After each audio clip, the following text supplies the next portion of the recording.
Hi both. How are you? Very All good, thank right. you. We were just having a laugh. Well, it's lovely to speak to you both. I'm sure you have a lot of fun making the show. And Gary, I wanted to start with you because obviously Lamb, he's abrasive as ever in season 2, but we are starting to see a bit more empathy and care from him for his team. So what do you enjoy about exploring that side of him, all while balancing it with this very obvious disdain he has for all the people around him? Yes, absolute disdain. Publicly humiliates people, deliberately provocative and confrontational, because he doesn't really give an F. But what Lamb has is he's very loyal and has a very sort of strong moral compass, and it just absolutely detests the higher ups, with all that hypocrisy and double standards and all of that going on. But he does have, but he is very loyal to his team. He berates them and humiliates them, and is, a Saki of sort. But I don't know if it's a soft spot. It's just that, as he says in season 1, they're losers, but they're my losers. So there's a certain a protective element in the code, really, of the spy world. They're Joe's, and they're his, and he's going to make sure that they're okay at the end of the day. Yeah.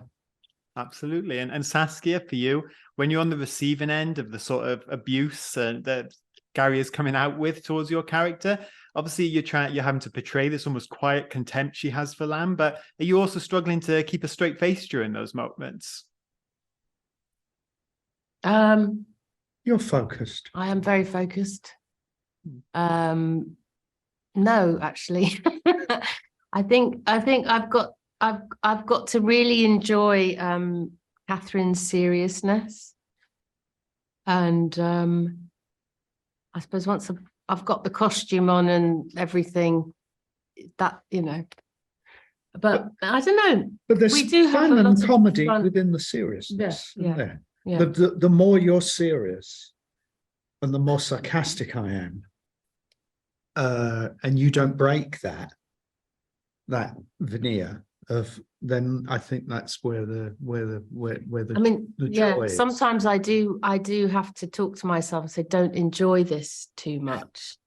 That sense, oh, this is really good fun and this is going really well. I have to suppress that feeling because I start to look at myself and the situation, and it becomes a bit self-conscious then.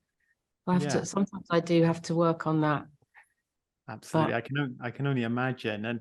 And Gary, there are so many great literary characters who've been played by multiple actors over the years, but similar to someone like Sirius Black, I can't picture anyone else as Lamb now. So as you continue fleshing him out, obviously with season 3 and 4 on the horizon, do you feel a real sense of ownership over this character? Because it feels like you're putting so much into him and just creating such a unique person here with him.